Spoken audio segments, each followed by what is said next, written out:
यहाँ पर मैं आप सभी कक्षा 6 व 7 के लिए लेकर आई हूँ प्रभा की गणित कार्य पुस्तिका के सॉल्यूशन में आगे बढ़ते हुए कार्यपत्रक 106 से कंटिन्यू।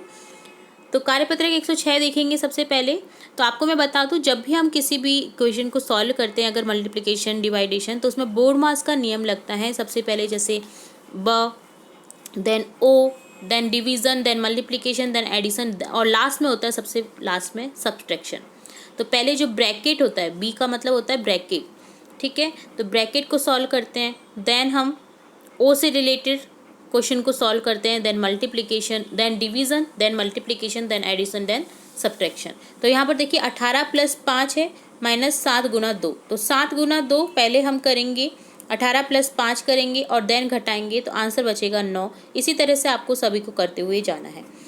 नेक्स्ट सेकंड क्वेश्चन है, दिए गए प्रश्नों को हल करें। 2 + 1/2 × 1/2, तो 5/2 को मल्टीप्लिकेशन करेंगे 1/2 से, तो 5/4 बचेगा। इसी तरह से आपको सभी इक्वेशन को सॉल्व करना है। दिए गए प्रश्नों को हल करें। 8/9 डिवाइडेशन बाय 2 डिवाइड बाय -2। तो यहाँ पर देखिए 8/9 डिवाइड -1 करेंगे, आंसर होगा -8/9। तो इसी तरह से आपको ये सभी को करना है। तो ये डन होता है कार्यपत्रक 106 का सॉल्यूशन। अब देखेंगे 107 का सॉल्यूशन, जिसमें है बिंदु रेखा, किरण रेखाखंड, समांतर प्रतिच्छेदी रेखाओं को पैमाने की समझ विकसित कर पाना। तो देखिए मिलान कीजिए, ये क्या है, ये है बिंदु, देन ये क्या है, सीधी रेखा है। इसी तरह से यहाँ पर ये क्या है, रेखाखंड। नेक्स्ट देखिए ये क्या है, रेखाखंड है, ये प्रतिच्छेदी रेखाएं हैं, किरण है ये, ठीक है। तो इस तरह से आपको सभी को देखना है। देखिए ये किरण है, ये रेखा है, ये रेखाखंड है। इसी तरह से ये प्रतिच्छेदी रेखाएं, ये समांतर रेखाएं। इसी तरह से सेकंड क्वेश्चन है, नीचे आपको पैमाने के चित्र दिए गए हैं। आपको क्या करना है कि नीचे वाला जो एरो है ना, एरो के निशान से पढ़कर बताना है कि निशान कितने सेंटीमीटर पर है। तो ये देखिए 5 सेंटीमीटर पर, ये 3 सेंटीमीटर पर, ये 15 सेंटीमीटर पर। इसी तरह से देखिए आपको शो करना है 5 सेंटीमीटर को, 10 सेंटीमीटर को और 7 सेंटीमीटर को। तो ये डन होता है कार्यपत्रक 107। अब देखेंगे 108 कार्यपत्रक। नीचे दी गई वस्तु को रूलर की सहायता से सेंटीमीटर से नापिए। तो देखिए सेंटीमीटर से नापना है आपको, तो ये टोटली यहाँ पर हो गया 8 सेंटीमीटर रूलर की हेल्प से। इसी तरह से देखिए चॉकलेट की हेल्प से आप अगर नापेंगे तो यहाँ पर हो जाएगा 3 सेंटीमीटर। ये चॉकलेट कितनी है, 3 सेंटीमीटर। नाइफ कितना था, 8 सेंटीमीटर। चॉकलेट 3 सेंटीमीटर है, नाइफ 8 सेंटीमीटर है। इसी तरह से आपको देखिए पैमाने की सहायता से नाप करके लिखनी है नाप।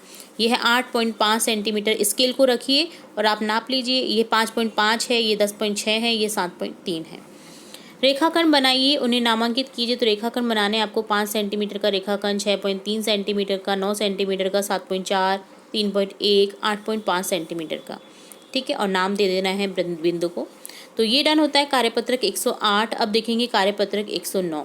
फर्स्ट क्वेश्चन है, निम्नलिखित तालिका में त्रिभुज की भुजाएं की नाप दे रखे हैं। माप के आधार पर त्रिभुजों को समबाहु, समद्विबाहु, विषमबाहु त्रिभुज में वर्गीकृत कीजिए। तो भुजाओं की नाप है 4, 5, 6। जैसे ये है विषम बाहु समभुज त्रिभुज, जिसमें तीनों ही भुजाएं अलग अलग नाप की होती हैं। 7 सेंटीमीटर ही तीनों की है, तो ये हो जाएगा समबाहु त्रिभुज, जिसमें सभी भुजाएं समान होती है। 6, 5, 6 दो एक जैसी है और एक अलग है, तो ये हो गया समद्विबाहु। 7.2, 7.2 6 सेंटीमीटर, ये भी समद्विबाहु त्रिभुज का एग्जाम्पल है। नीचे दी गई त्रिभुज को पहले अनुमान लगाकर पुनः नाप करके त्रिभुजों को वर्गीकृत करना है। तो ये है विषमबाहु, जिसमें तीनों ही अलग अलग हैं। ये है समद्विबाहु, 2 भुजाएं बराबर हैं। ये है समद्विबाहु, ये भी 2 भुजाएं बराबर वाला है। और ये है विषमबाहु, जिसमें सभी भुजाएं अलग अलग हैं। तो अनुमान लगाकर आपको नापना है, ठीक है। पुनः नाप करके आपको देखना है। पहचानिए भुजाओं के आधार पर। देखिए ये है समबाहु त्रिभुज, ये है विषमबाहु, ये है समद्विबाहु। इसी तरह से यहाँ पर ये हो जाएगा समद्विबाहु, क्योंकि 2 इंच एक से सीधे रखी है, 3 इंच एक जैसी है, एक अलग है। तो इसी तरह से ये समबाहु है, 4 फीट तीनों ही भुजाएं हैं। ये विषमबाहु त्रिभुज है। तो ये डन होता है कार्यपत्रक 109, जहाँ पर आपने देखा त्रिभुजों की समझ। अब देखेंगे कार्यपत्रक 110, जिसमें फर्स्ट क्वेश्चन है, त्रिभुज के कोणों को नाप करके त्रिभुजों के नाम लिखने हैं। न्यून कोण, समकोण, अधिक कोण। तो देखिए ये समकोण है। ये यहाँ पर देखिए ये 70, 60 और 50 है। तो 90 डिग्री से जो कम वाले कोण होते हैं वो होते हैं न्यून कोण, और 90 डिग्री से अधिक कौन होते हैं वो होते हैं अधिक कौन, और 90 डिग्री का कौन होता है जो 90 डिग्री का कौन होता है उसे बोलते हैं समकोण। तो ये देखिए अधिक कौन है, ये न्यून कौन है, ये समकोण है। इसी तरह से ये न्यून कौन है, ये न्यून कौन है, ये समकोण है। यहाँ पर ये न्यून कौन है, ये न्यून कौन है, अधिक कौन है। इनको भी नाप करके आप देख सकते हैं कि कितने कितने पैरामीटर पर आ रहे हैं। ये न्यून कौन है, ये न्यून कौन है और ये अधिक कौन है। ठीक है, तो ये डन होता है 110 कार्यपत्रक का सॉल्यूशन। तो यहाँ हमने देखा कार्यपत्रक 110, 109, 108, 107, 106 का सॉल्यूशन। आगे के कार्यपत्रक के सॉल्यूशन भी हम जल्दी देखेंगे और भी इंपॉर्टेंट वीडियोस आपकी कक्षा से रिलेटेड, एग्जाम से रिलेटेड देखते रहेंगे। तो जुड़े रहें हमारे चैनल के साथ। वीडियो को पूरा देखने के लिए धन्यवाद।